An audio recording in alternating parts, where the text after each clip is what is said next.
What's up, guys? Welcome back to the podcast. We got another fun podcast for you today. This is part of our Shooting the Bull podcast series that we have, where the crew of eHunter gets together and we talk about some of the most important debates that we have in the hunting industry. We have a really fun one today. It is, what is the best big game animal to hunt? And I know everybody's passionate about your specific animals. We did some polling on Facebook and Instagram. We called a few people, talked to a few people, and got their thoughts on it. And it was really fun to hear what everybody's thoughts were. And so, if you're one of those people that posted, stay tuned to the podcast. I'm sure we mention your name as we go through the comments that we received on social media. But before we get to the podcast, guys, I as always want to thank Vortex Optics for sponsoring everything that we do here at eHunter. Also want to thank PhoneSkope for sponsoring the podcast this month.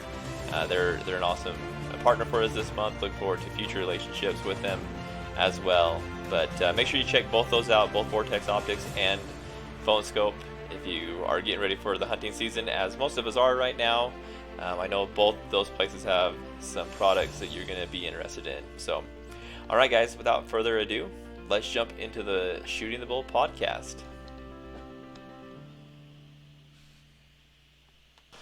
All right, well, and I'm going to include this in the podcast. Since Curtis is too much of a chicken... Don't include that crap, you dick. All right, so what we're doing here tonight, another Shooting the Bull podcast with eHunter. Obviously, we got Monty, Curtis, Seth, and myself on the podcast tonight, shooting the bull, just talking about what's good in the world of hunting. Tonight we're going to be talking about what the best big game animal is to hunt. Seth always thinks that he knows what the best is, but when he comes on, you guys can just ignore that because I'm just kidding, Seth. This sounds like Taryn. He's describing himself. Whatever. I'm actually excited about this podcast because... It sounds like you're talking about yourself, not Seth there. You know what, Monty? Never mind, I won't finish that. But I'm actually really excited about this because we put some polls out on Facebook, on social media, just to see what everybody's thoughts were. We'll share some of that information. But before we get into that, let's talk about the four of us and what we feel is the best big game animal to hunt. And Seth, since I talked crap about you from the beginning, why don't you go ahead and start us off? All right, I'll start us off. Okay, so it's pretty simple. It's easy. It's cut and dry. It's mule deer. No ifs, ands, or buts about it. Why? You can hunt them every single year.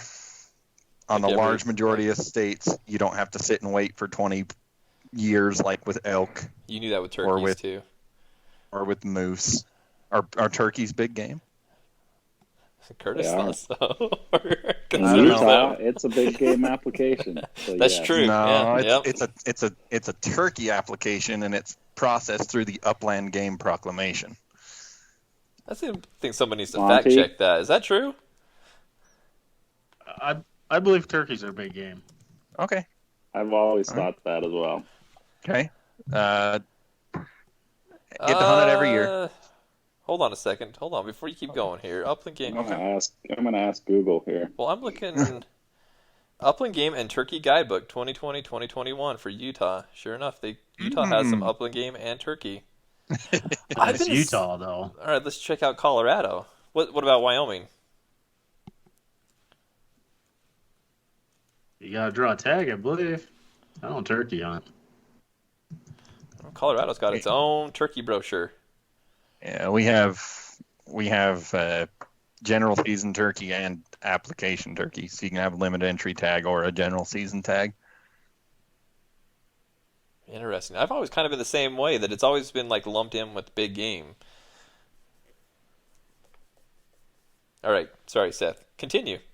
So Arizona considers coos deer, mule deer, buffalo, Arizona turkeys, pronghorn, antelope, javelina, elk, black bear, mountain lion, bighorn sheep, and bobcats to be big game within its state's boundaries. Javelina and bobcats? West Virginians, by contrast, hunt for black bear, deer, wild turkey, and boar. Yeah, so some states classify them as big game, others don't.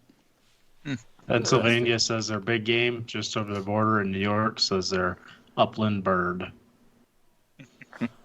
So it's a coin flip. All right, so if anybody's listening and knows or has any input on this, please let us know. All right, Podcast. Seth. Turkeys. Yep. Go ahead, Seth. Our turkey argument. If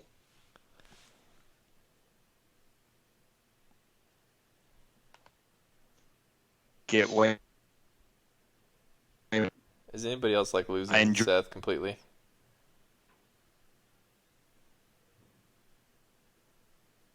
I hear him too. Hello. Are you in Wyoming, Terry? Holy moly! I can hear you. Can you hear me? Hey, there you are. Okay. Sorry, I missed all that. Weird. I didn't record any of that. Start from the beginning. Okay. So. Jeez. To counter argue some editing. Yeah, I've got to edit your guys' podcast anyways. The turkey point, you didn't hear any of that about turkey compared to mule deer. Okay, so if you get to hunt mule deer every year, you can hunt turkeys every year, but you get a lot more meat off a mule deer than you do a turkey every year. What about cow elk? I don't get to hunt cow elk every year. I can hunt spikes, I guess, every year, but I don't get to hunt cow elks every year. How often in Utah can you draw a cow elk tag if you're a resident?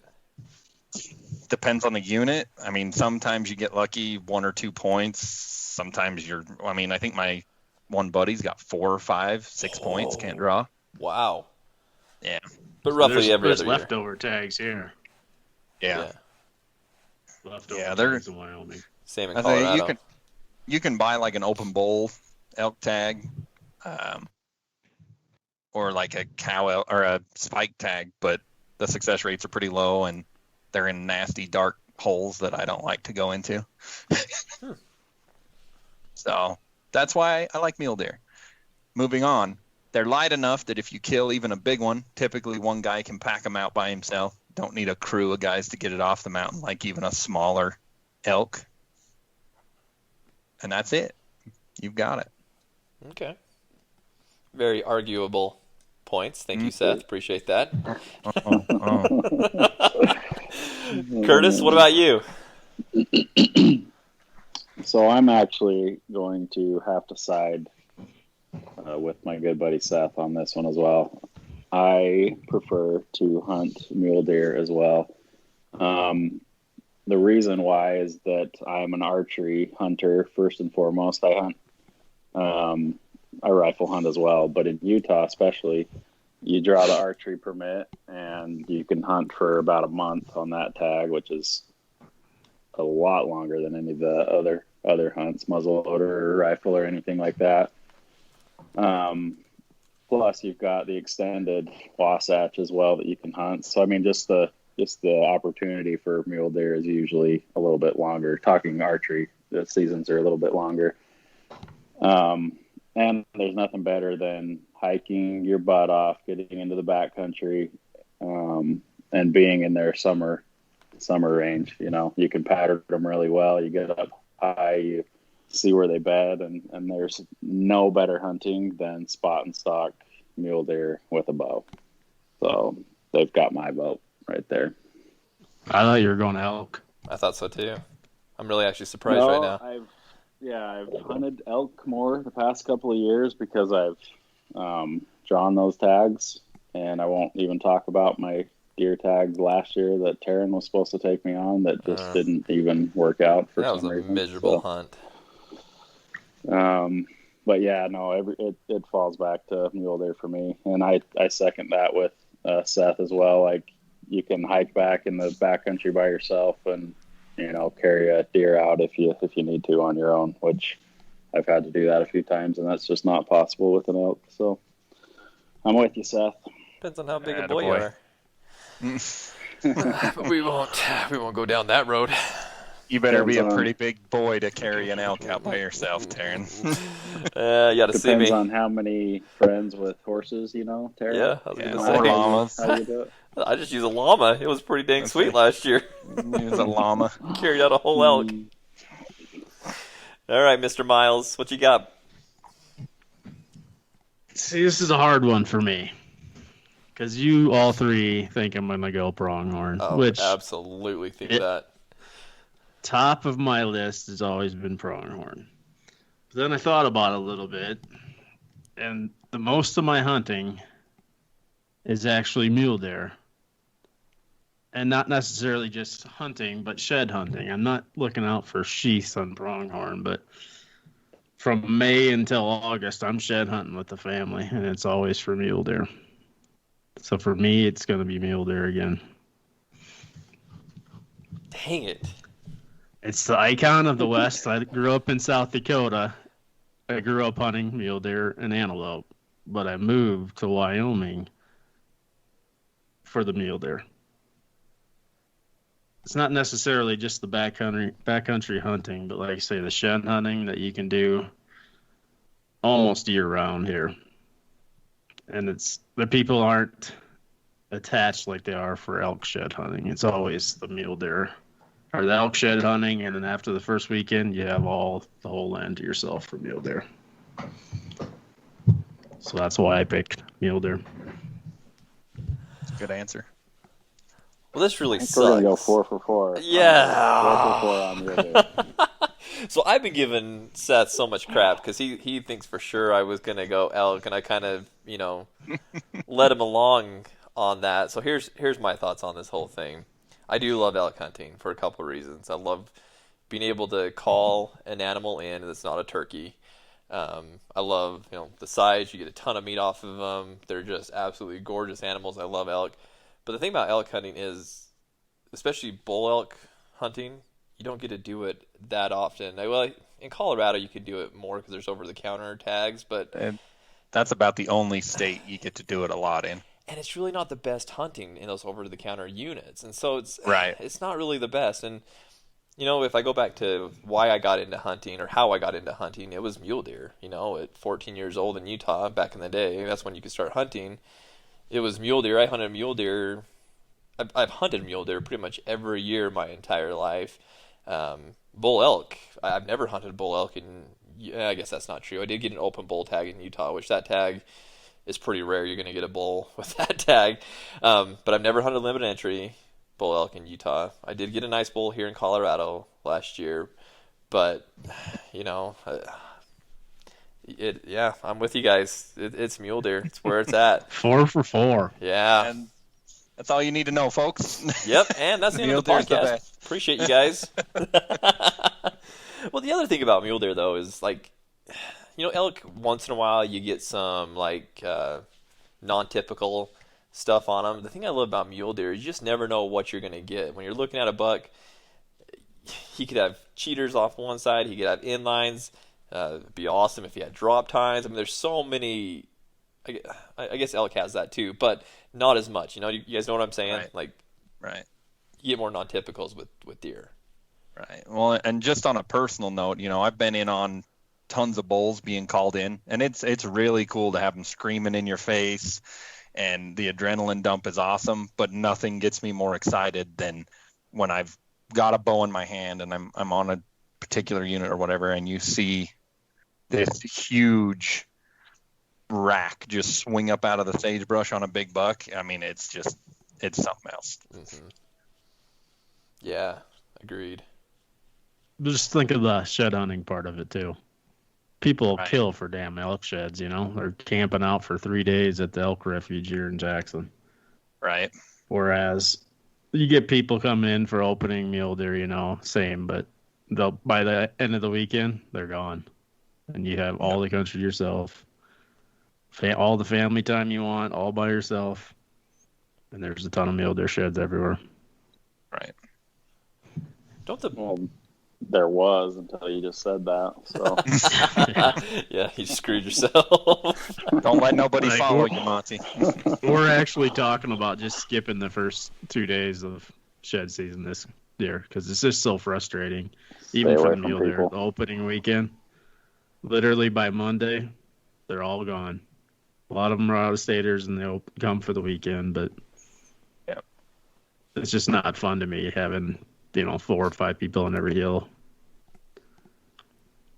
Give it a couple days and I'll admit though, when you're out shed hunting, like, yeah, I mean, I do love picking up a good mule deer shed, but man, when you find one of those big elk sheds, you throw that thing on your back and it weighs like 15 pounds, and that's pretty dang awesome though.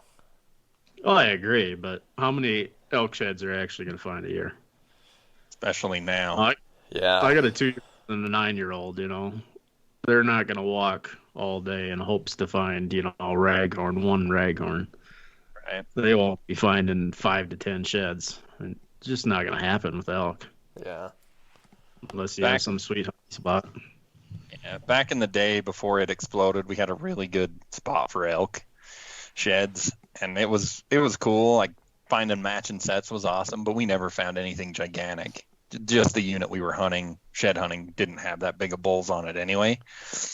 And finding matching sets were cool, but the coolest memory I have of shed hunting back then was finding a 5x5 deer set. It's like a 150 class buck, but they were laying right on top of each other. And even all those elk sheds I found didn't compare just because there wasn't that many deer in the area.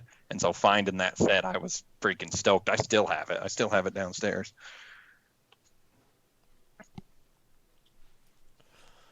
What's your guys' thoughts on the shed hunting seasons? That's another whole can of worms right there, Taryn. You want to open that up? I kind of do. Let's jump down a rabbit hole real quick. I know my thoughts on it, but I'd love to hear yours. I'm torn, to be honest. I think you're penalizing the law-abiding hunters, citizens, whatever you want to call it. But on the other hand, it's obviously going to be good by shutting, areas down for traffic. But if people are going to poach, they're going to poach no matter what, if their area is closed or not. Yeah, I'm the same way. I've heard so many stories of people just piling up beforehand, and then you come May 1st, they just get their piles and walk out. Yep.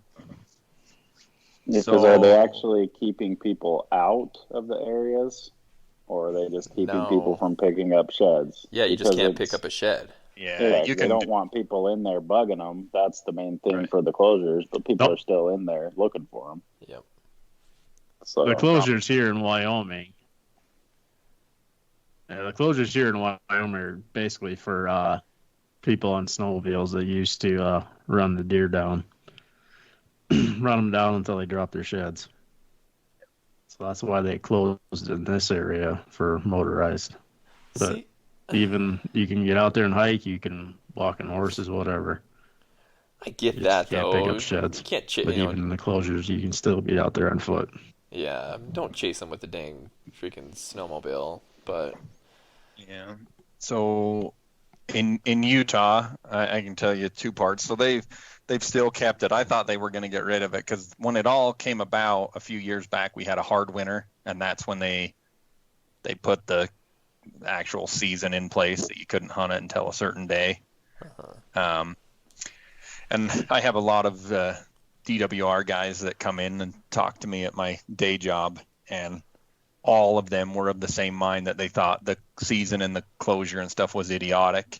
They're out patrolling, they catch somebody being stupid, chasing wildlife, whatever, they give them a ticket. But they feel like it's created a bigger issue with guys walking around and not even picking them up, but just dropping pins on Onyx where they are, and then just going back at midnight opening day and picking them up in the dark.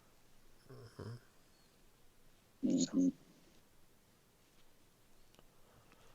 Yeah, I don't know. It's I'm with Monty though. I understand the reason behind it, but I mean, I was out glassing just the other day and watching people walk around the mountains with a pack on their back. I'm like, yeah, I know what you're doing. I mean, it's just People are doing it. Yeah, like you said, whether it's walking around and making a mark on Onyx or putting a pile together, people are still doing it. So I don't know that they're accomplishing much at this point. Yep. All right, back to big game animals. Let's talk about the what we found on results. I'm going to start with we put up some polls on Instagram. Instagram's kind of funny, so I had to kind of put animal against animal just to kind of to see what people thought. And so I did whitetail against mule deer. It wasn't even close. I mean, mule deer blew whitetail out of the water. No offense to the whitetail lovers out there, but mule deer destroyed it. Sheep and goat was another one. People chose sheep. Moose and elk, kind of similar to the mule deer. Everybody chose elk over moose, which I think that would probably be a little bit different if moose were more accessible to hunt. But since nobody ever gets to hunt them, well, of course, I think elk's going to be up there. And then bear and antelope, and this one makes Monty happy because antelope beat bear out. So, what did Facebook tell us? So I've got the total votes here. Same thing. Whitetail was the lowest of the group that we got votes for, which was 43 people total had voted for whitetail. We have over 1,000 votes on this, but yeah, 43 for whitetail. Then the next one was mountain goat, which was 63 people voted for mountain goat. And then it was, black bear with 105. And then we went to pronghorn with 132 votes. And then, I guess I missed one. Sorry. Moose only had 78. I skipped over that one. I apologize. And anyways, moving on past pronghorn. Then it was bighorn sheep at 184, which kind of surprised me that many people voted that was their favorite when you're not hunting them. Kind of the same thing as moose. It's not like you're hunting them that often. And then the top two were elk at 192 votes and mule deer at 235. Wow. This is also a little bit biased because most of the followers of eHunter are Western hunters. So I wonder if you were to poll just Eastern hunters, what they would say. I mean, obviously, I would think whitetail, right? Oh, yeah. Whitetail and black bear is going to be huge. Bear, both of them have to be up there. Yeah. But same thing could be said for, like, if you polled Alaskans, they're all going to say moose more than probably anything because they're more accessible up there. Maybe caribou. But. Yeah. Interesting. That's crazy, the mule deer. I mean, it makes sense for the reasons that we mentioned when we started the podcast and each explained our own things, is mule deer. But it's interesting that the numbers would come in that way as well. It goes back to our conversation on which cartridge is the best as well. Like they're all amazing. They all are super fun. Like you can pick the one that's your favorite, but each has their own pull, you know. And like Karen was saying, the elk hunting, I've gotten into that a little more lately, and there's really, you know, nothing like hearing bulls screaming at you in the woods and chasing them around with a little stick and string. You know, it's just amazing. And even I'm gonna give a shout out to the pronghorns here. Last year, first time ever hunting pronghorn, and it was one of the coolest things I've ever seen. I got to be on the winter range up there in Wyoming with Monty, and no joke, that was cool. They would just come in group after group and just in that same little migration pattern that they had, and you know, such a cool experience to see them doing that. So, you know, you pick one and your favorite, but it's not like I'm going to give up hunting on all the other ones as well, because I've got stories and memories of each animal that I've hunted, and I want to keep hunting them year after year. So that's a tough one. Yeah, I think one of the comments that we got on one of our Facebook polls or posts when we said, what's the best big game animal to hunt? And I can't remember who it was that said it, but they said, whichever one I have a tag for. Yep. Nice. Yeah. I thought that was pretty dang funny. That is a good answer. That's yep. Just about right.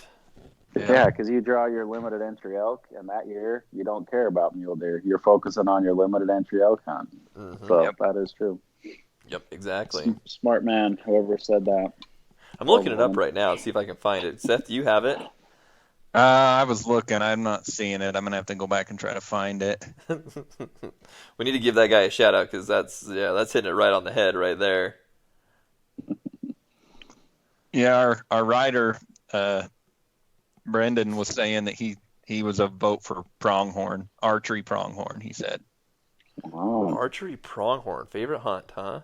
Yeah, and I agree because like for pronghorn, anyways, I can see why.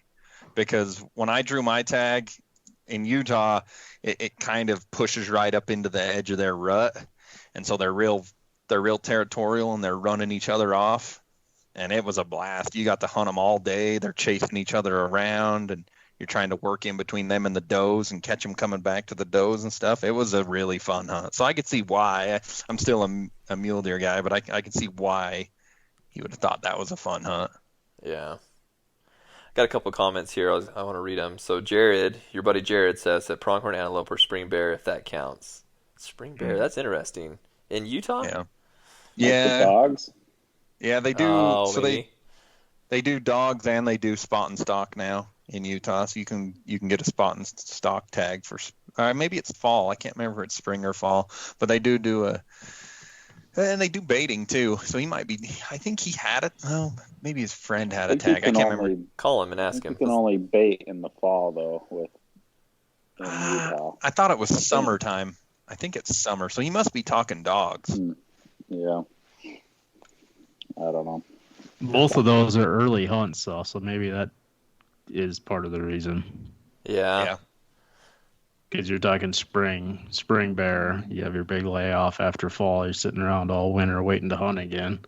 Right. And archery antelope is usually August, so that's one of your first hunts too. So you're probably, you're sitting around from November all the way to August, just being antsy as hell. So. Yeah. Right. That's a good point. Tyler Stout said elk in September and mule deer in November. I like that answer a lot. Like if I could find a perfect answer, that for me, that would be probably my perfect answer. And he also said anything and everything with a bow. So he basically just meant to say anything in the rut. Basically, yeah. We need to break this down month to month. What do we like to hunt most in every month? Yep. That's a good point. September, elk. October and November deer. Yeah. August is pronghorn. Fall winter is predators. August, I could put a vote in there for mule deer. Yeah. Early muleys would be good. Nevada opens up second week of August, and that's prime for muleys. Utah's the same thing, like August 15th, pretty early. Isn't it? Yeah, third week, I think. Beginning of the third week, yeah. Yeah. If you're talking spring, you're talking spring bear and turkey, and that's about it. Yeah. At least in my areas. Yep. I'm going to actually try to turkey hunt this year. I've only done it one time a long time ago, but now that they've got the general tag, I'm going to go give it a crack, I think. I shot a few, but just in Nebraska, nothing out here in Wyoming. Yeah. If you're spring, turkey or bear, which one did you guys say? Would you choose? I do bear. If I get a tag every year, I do bear. It's just very difficult to get. Here in Idaho. Yeah. It's very difficult to do it in Utah and home state. But true. Baiting bears is fun, but very difficult at times. Mm-hmm. Yeah, I drew a bear tag. 50 pounds of rotten meat. Yeah. I drew a bear tag in Utah about 5 years ago and baited, and I had 2 bait sites set up, and it was a pain. Had my truck bed full of just the nastiest crap you can imagine. My wife was real happy about that. But super cool because you can have cams on there, and I had bears hitting both sites, and I had a little colored phase too that I was trying to go for, a little blondie. But having a bear walking under you at 12 yards and eating on your jelly donuts is It was a pretty good time. Old donuts and bacon grease all over the back of your truck. Yep. That sounds it was delicious. really hard in our areas because we have grizzly here. So every time a grizzly hits your bait, closed. You call Game and Fish and it's closed. You can't even go get your sight. You have to have Game and Fish employee out there taking your barrels down and your cameras down. Nice. Jeez. How often did you have grizzlies hitting your sights? The first 2 or 3 years I hit hard, and I had a big, huge cinnamon black hair hitting it. Just started to pattern them. Next thing I know, grizz with cubs come in. So called them in. They took down my sight. And then you're shut down for the year.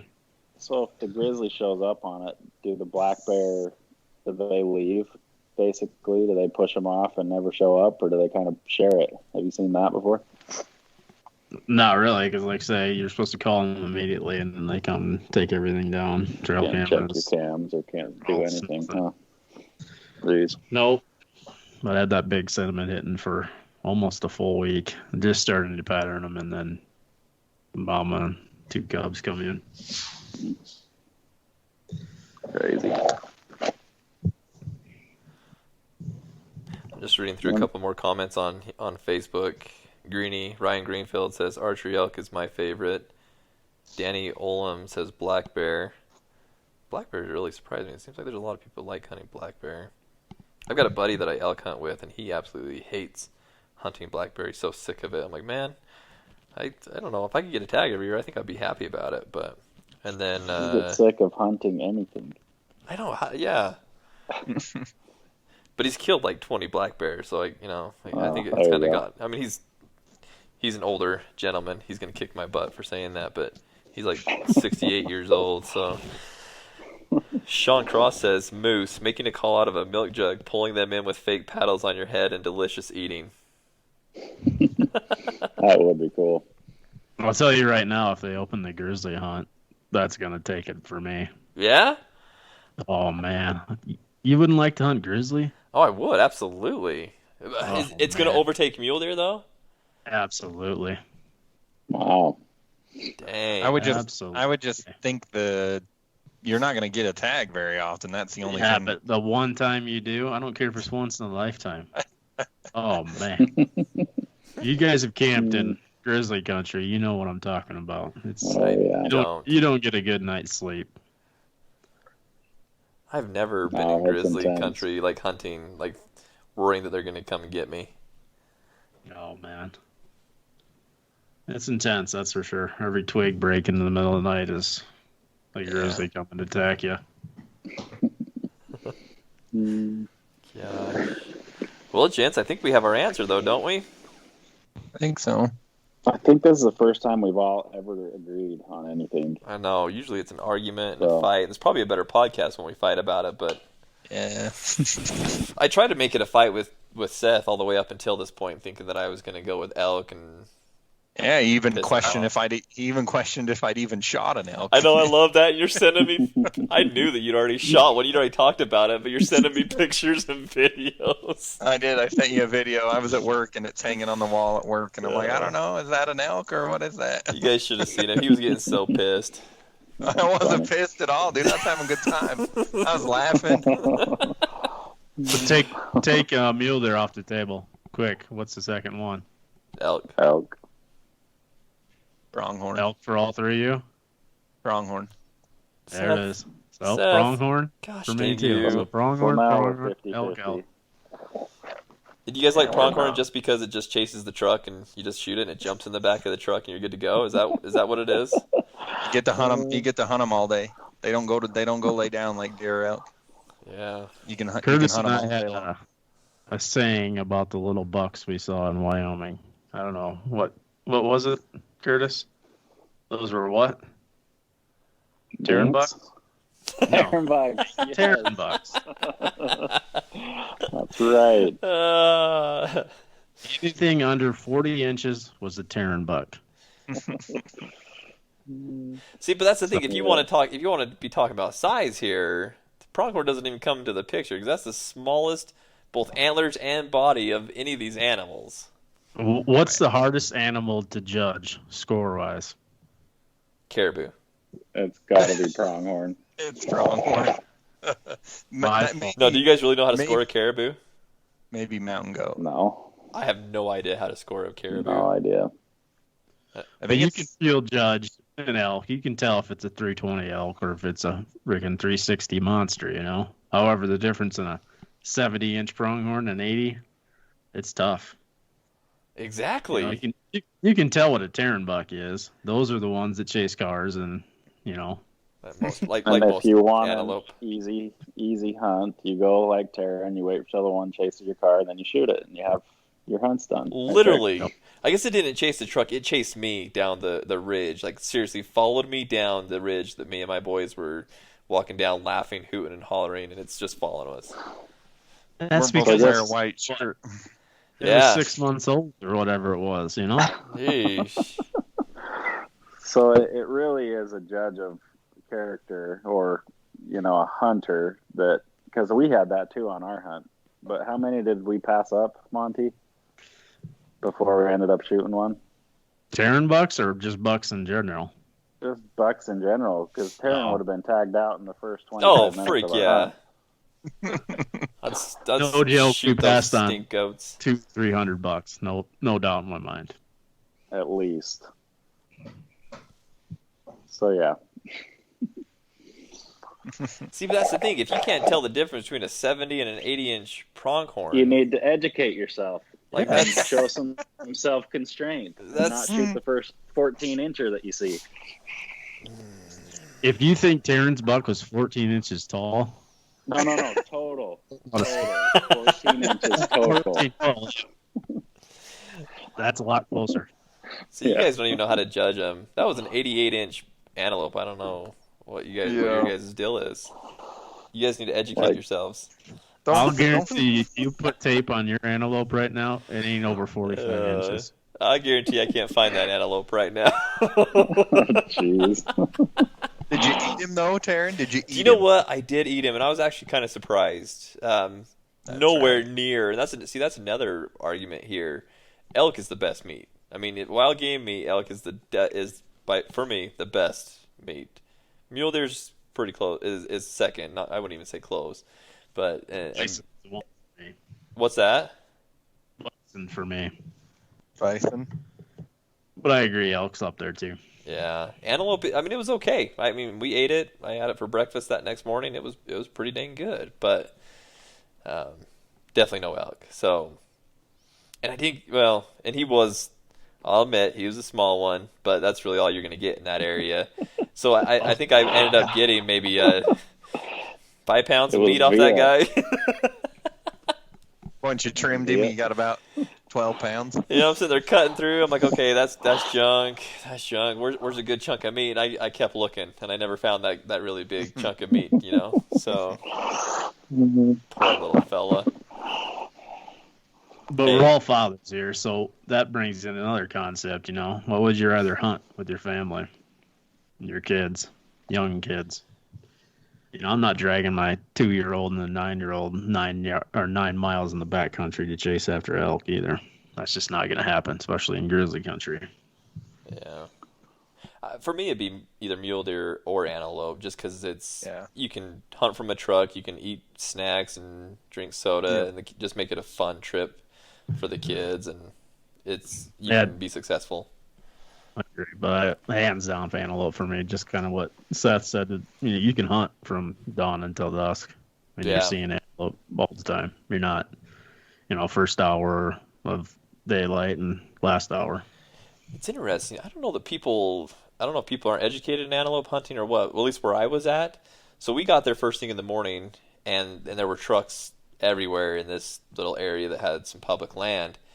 And I talked to the game warden that was sitting there checking everybody, and he's like, you know what? Wait till 11 o'clock. He's like, you plan on being here all day? And I was like, yeah, antelope. You hunt them all day long. He's like, exactly. He's like, I guarantee you, 11 o'clock, there's nobody but you here. And he was right. Everybody, I don't know if they thought that antelope were like deer and they go to bed during the day or what, but me and my boys were the only ones in that whole entire area come 11 o'clock. I had to go get breakfast. I guess. Jeez. See, Curtis and I sat a water hole this last year, and it was probably every half hour we'd have another herd come in all throughout the day. Wow. That'd be fun. Yeah, it was cool. We had, 100 antelope throughout the whole day show up at the water. Yeah, at least. What did we count that one day? Yeah. It was super cool. What about hanging up on your wall? What animal do you want? What's your big game animal, favorite big game animal to put on a wall? Oh, that's got to be elk for me. That's a tough one. I love the velvet muleys. Yeah, a big mule deer, or one day, just as a lifetime achievement award, my buffalo. Those would be the two. I'm gonna agree with Monty on this one. I don't know that there's much cooler animal than a big 400-inch elk on a wall. That's pretty impressive. I don't know if you'd ever draw that Montana breaks for sheep. Ooh. Yeah, that's a good point. You get a 200-inch sheep on the wall. Ooh, man, you'd almost have to do a full body, but yeah. Elk take up so much space, man. Yeah, but that's what's cool about them, though. If you got a big wall, I know, but you gotta buy a freaking new house to put an elk in. Just buy that big cabin. Yeah. Yeah, I don't know. You got a point there, though, Monty. I have a buddy that I went to his house, and he completed the Grand Slam for sheep, and he had them all up on the wall, and they were all huge. I mean, just absolute records, and that was pretty dang cool to see up on the wall. Yeah. But I don't know, though. People that don't know much about sheep, though, may not think that much different because they see the curl of a sheep, and it's the curl of a sheep. Whereas an elk, you're seeing points coming off everywhere, huge mass, things like that. I would still say an elk is probably the more impressive on a wall. Moose or swamp donkeys, they don't look very good. Yeah, so I say a big moose might be impressive, but they're just a donkey. That nose of a moose is just so ugly. Are the ugliest animals to me. Man, gosh. They're ugly, aren't they? They are.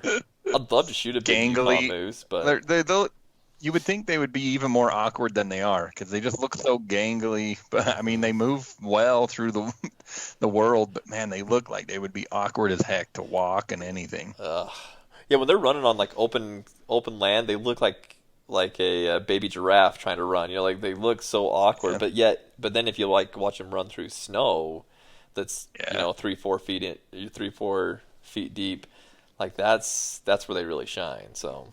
And they're so big, they cover so much ground. Even though they look goofy, they're covering so much ground so quick. Yeah. Well, cool, guys. I think in this podcast we've said every animal, so it goes to. It's kind of like we love them all. I think we just like hunting. Yeah. I think it goes back to whatever tag I have in my pocket. That's my favorite animal at the time. Yep. There you go. It's a good ending right there. That is a good ending. All right, guys. Any last words before we do end? Any shout-outs we need to give?